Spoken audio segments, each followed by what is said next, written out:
성경 가운데 가장 부유하게 산 사람은 바로 사도 바울입니다. 그 일생을 살펴보면은 우리보다 나은 것이 없습니다. 그는 집 한 칸 없이 살았습니다.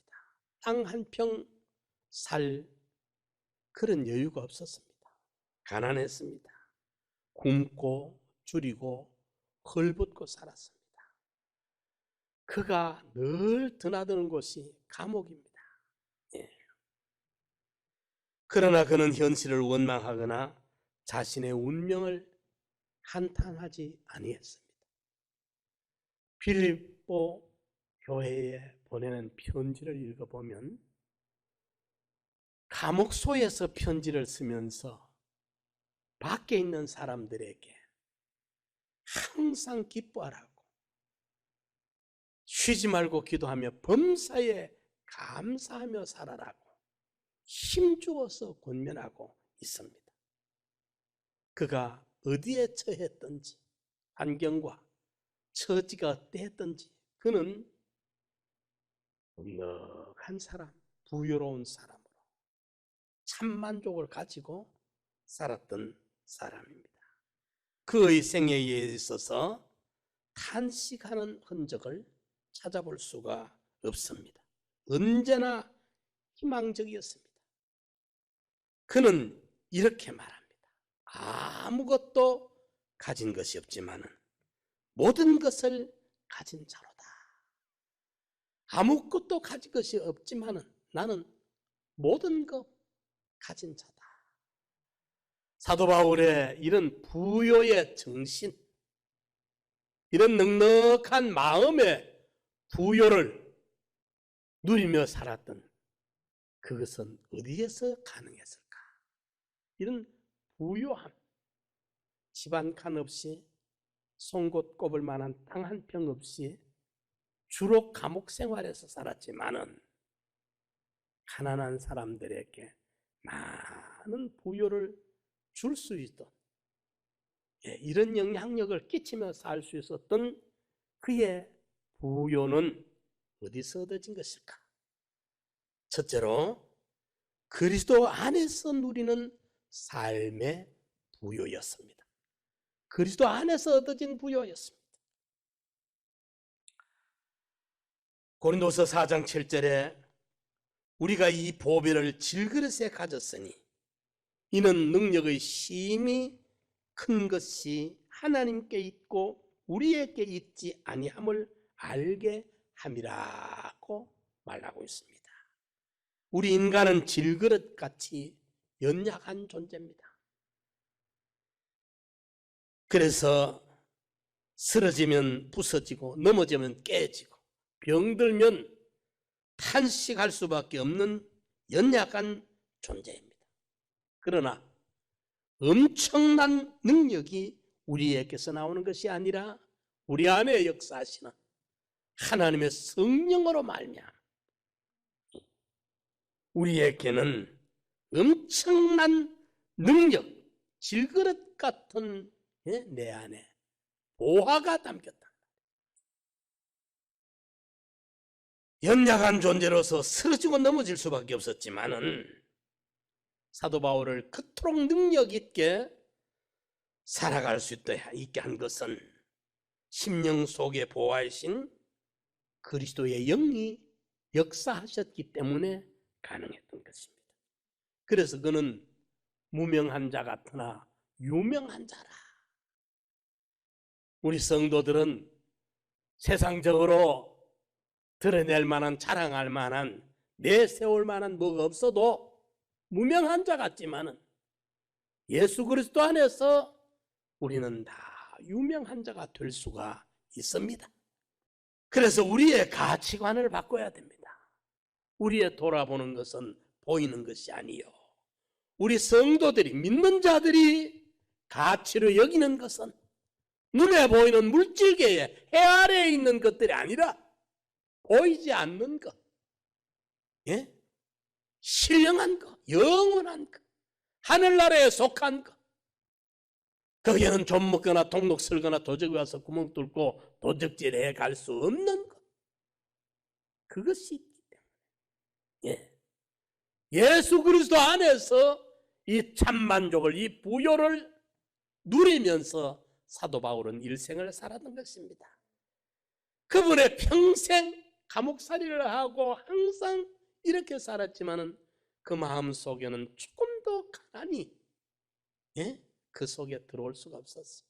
늘 넉넉하고 부유하고 넘침으로 기쁨으로 항상 기뻐할 수, 두드려 맞아도 기쁨, 항상 기쁨, 감옥에 집어넣어도 기쁨, 늘 누구에겐가 주고 싶어서, 나누고 싶어서, 베풀고 싶어서 가난한 자들에게 많은 걸 주면서 살았던 것이 사도 바울입니다.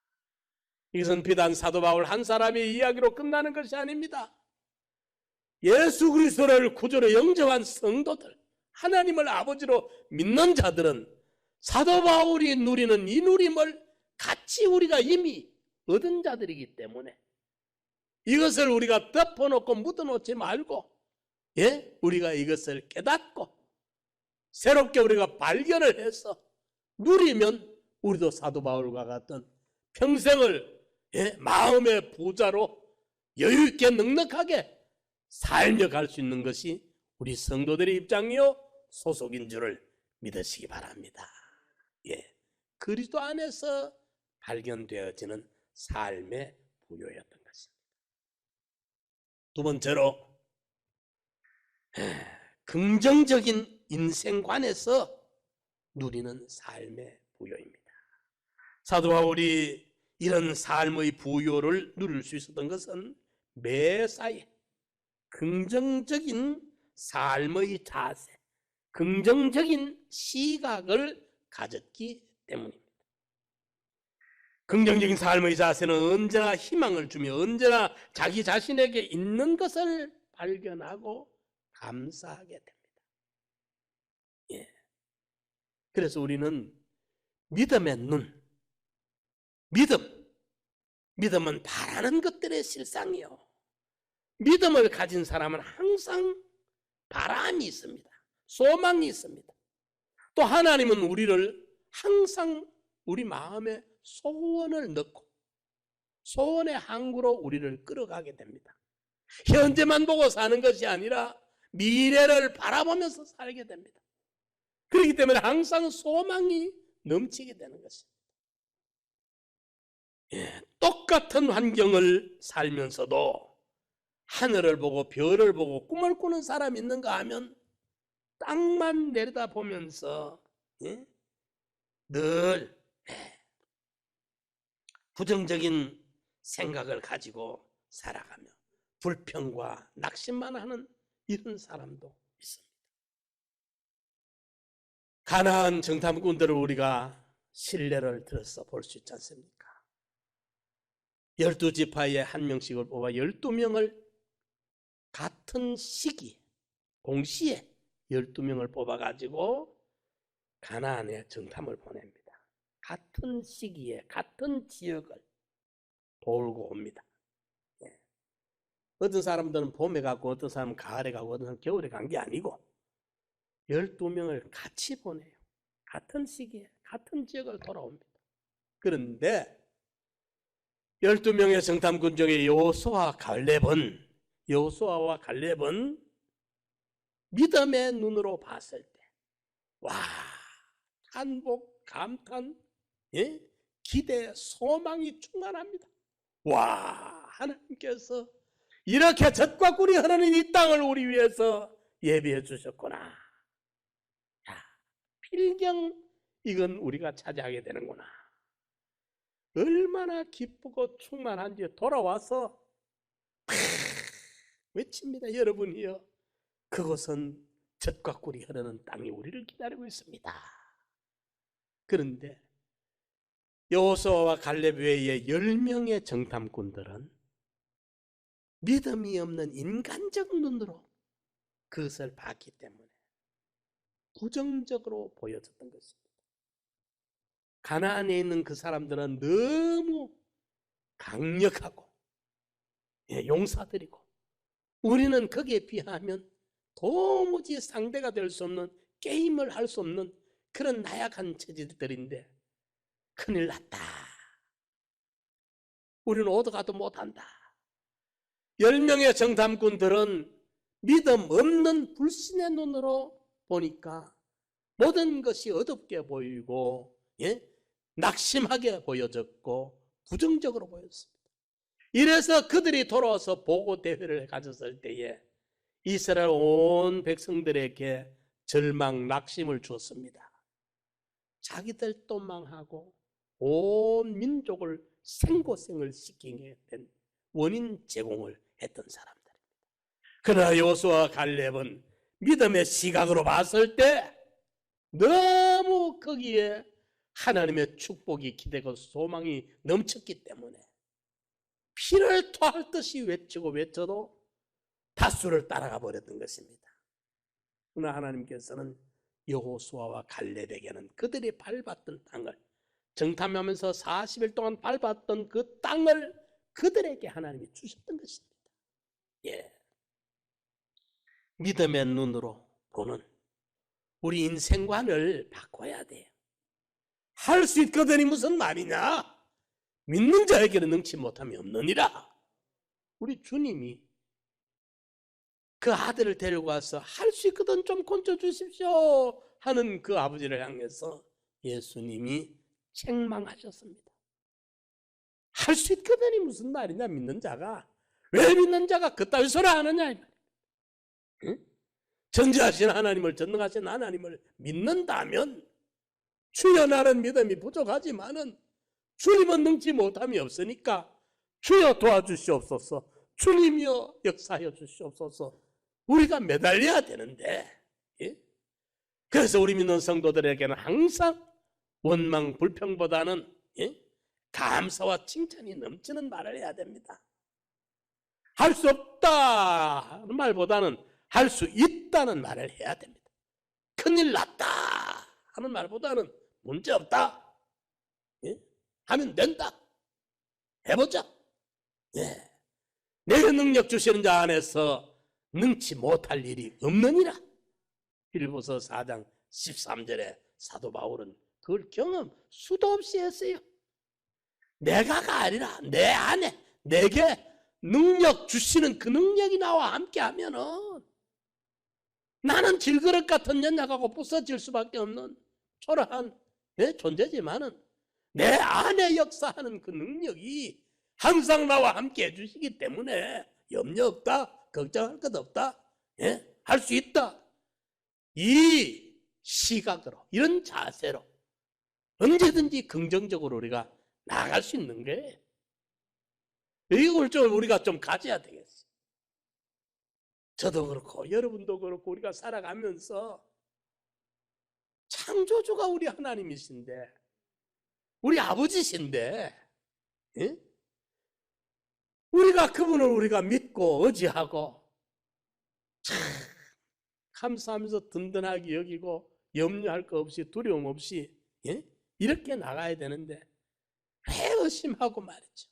왜 믿지 못하고 눈앞에 세상 것에게 거기에 우리가 늘 흔들리고 있느냐 그 말입니다. 그러므로 우리가 낙심치 아니하노니 우리의 겉사람은 후패하나 우리 속은 날로 새롭도다. 우리 겉사람은 예수 암만 잘 믿어도 우리 육체의 이 자연인은 자연의 현상으로 돌아가는 것이 이치입니다. 예수 잘 믿는다고 우리가 나이 안 먹습니까? 세월을 역행합니까? 늙음을 우리가 멈출 수 있습니까? 죽음도 찾아옵니다. 겉사람 자연인은 늙기도 합니다. 쇠약해지기도 합니다. 이제 나이가 많으면 귀도 어두워지고 눈도 어두워집니다. 근육이 약해집니다. 이런저런 병도 찾아옵니다. 그게 자연의 현상입니다. 그러나 우리 안에 속 사람은 날로 새로워야 됩니다. 천국에 가까워지니까, 하나님 나라에 가서 살 날이 가까워지니까 그 사람은 우편하나 우리 속은 날로 새롭도다. 우리의 잠시 받는 환난에 경한 가벼운 것이 이 순서들을 통해 가지고 지극히 크고 영원한 영광의 중한 구원을 이루게 하려 함이니, 우리의 돌아보는 것은, 우리 성도들이 가치로 여기는 가치관은 보이는 것이 아니요 물질계의 여기에 전부를 삼아 보는 것이 아니라 보이지 않는 것, 신령한 세계, 하나님도 보고 진리도 보고 천국도 보고 영생도 보고 부활의 산 소망을 가지고, 이러니까 보이는 것은 잠깐이요 보이지 않는 것은 영원함이니라. 이러니까 우리 성도들의 인생관이, 가치관이 바꿔져야 됩니다. 믿음의 눈으로 봐야 돼. 부정적으로 보지 마시고 항상 긍정적으로, 주님이 나와 함께 하시면 나는 할 수 있다. 기대와 소원을 가지고 나갈 때 하늘은 스스로 돕는 자를 돕지, 스스로 우리가 일찍 믿음을 포기해버리고 낙심해버리면 하나님이 도우실래야 도와주실 수가 없습니다. 주여, 나는 연약합니다. 나의 부족함을 고스란히 주님 앞에 내놓고, 내가 이렇게 미약한 존재입니다, 나약한 존재입니다, 초라한 존재입니다, 그게 다가 아니라 허물과 죄를 덮어쓰고 있는 존재입니다. 하지만은 예수의 보혈의 공로 나는 믿고 하나님을 아버지로 내가 부르짖고 하나님 앞에 구합니다. 주여, 좀 도와주십시오. 주님 도와주시면 할 수 있습니다. 믿고 나갈 때 우리는 부유한 자로 살 수 있어요. 부유한 자, 사도 바울처럼 무명하지만은 유명한 자로 살 수 있습니다. 가난하지만은 많은 사람에게 부를 나눠줄 수 있는 이 선한 영향을 얼마든지 끼치며 살 수 있습니다. 아무것도 없는 자 같은데 모든 것을 다 가진 자라. 창조주가 내 아버지시니까 말이죠. 이래서 긍정적인 인생관을 가지고 우리는 삶의 부여를 누리는 우리 성도들의 삶이 되어야 되겠습니다. 사도 바울이 이렇게 삶의 부여를 누렸던 그 정신이 어디서 나왔느냐? 세 번째로 하늘나라 소망을 가졌기 때문에 삶의 부여를 누릴 수 있어요. 하늘나라의 소망이 있었습니다. 사도 바울의 삶의 부여는 미래의 하늘나라의 소망에서 가져온 것입니다. 소망은 삶을 한없이 부유하게 만들어줍니다. 조금 전에도 말씀드렸지만은 고린도서 4장 16절에 잠시 환난에 경한 것이 지극히 크고 영원한 영광의 중한 구원을 이루게 하려 함이니, 이 대비를 해놓고 있어요. 잠시 일순간에 지나가는 인생입니다. 지극히 크고 영원한 세계가 기다립니다. 가벼울 경자 경한 잠시 환난에 경한 가벼움. 직접 당사자가 당할 때는 너무 아픈 것 같고 고통스러운 것 같고 너무 무거운 짐 같지만은 그것에 비해서 하늘나라에서 우리가 누리게 되고 받게 될 것에 비하면 이거는 잠시 가벼운 거라.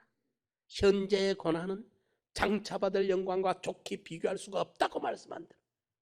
잠시 받은 환난의 가벼운 것이 지극히 크고 영원한 효력을 누리게 될 영광스러운 특성을 가진 소중한 중한 구원을 이루기 위한 순서들이다. 그렇기 때문에 우리 성도들은 우리의 돌아보는 것, 우리가 가치로 여기는 것은 보이는 세상이 아닙니다. 세상 명예, 세상 권력, 세상 향락, 세상의 어떤 가치가 아닙니다. 진정 우리 성도들이 기대하고 소원하고 진정 욕심내야 될 것은 영원한 하늘나라의 것입니다. 모세가 위대했던 것이 게르솜이라, 나는 이방의 객입니다. 이방의 객이란 말 속에는 돌아갈 본향을 전제하고 있는 거예요. 저 배는 본향집 날마다 가까워. 또 이제 어제 아래 설이니까 우리는 나이를 한 살 더 먹죠, 그렇죠? 나이를 한 살 더 먹는다는 건 꽃감을 하나 빼먹듯이 세상 삶의 한 해를 또 빼먹었어요, 그죠? 그는 이제 고래 보면 세상 삶이 짧아졌는데 그걸 고래 보지 말고 저 배는 하늘나라를 어서 돌아가야 할 날이 더 가까워졌으니까 더 좋다고 생각을 우리는 해야 돼요. 우리 성도들. 그러니까 하늘나라 없이 세상이 전부인 줄 알고 사는 사람들하고 하늘나라에서 영생이 있다고 소망하는 하고 사는 사람은 달라요. 내가 이래 보니까 우리 목사님들, 선배 목사님들 중에 몇 분이 이제 아무리 이래 돌아가신 분들이 있는데 그분들 보니까 마지막 준비를 그렇게 잘 하세요.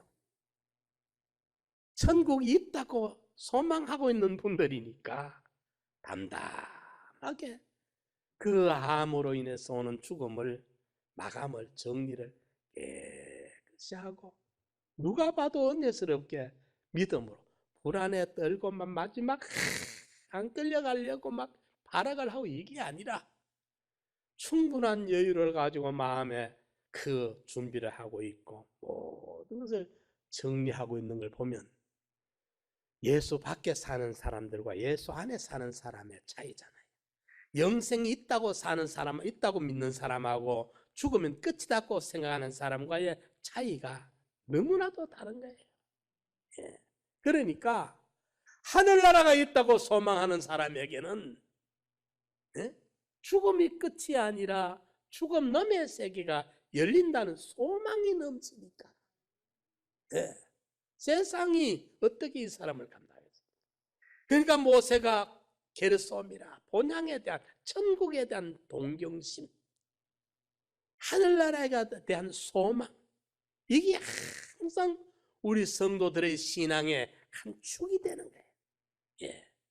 그래도 돌아갈 날을 바라보면서 준비도 하고 예비도 하고 정리도 하고 하는 것입니다. 하늘나라에 자기를 볼 수 있는 사람은 어떤 경우에도 낙심하지 않습니다.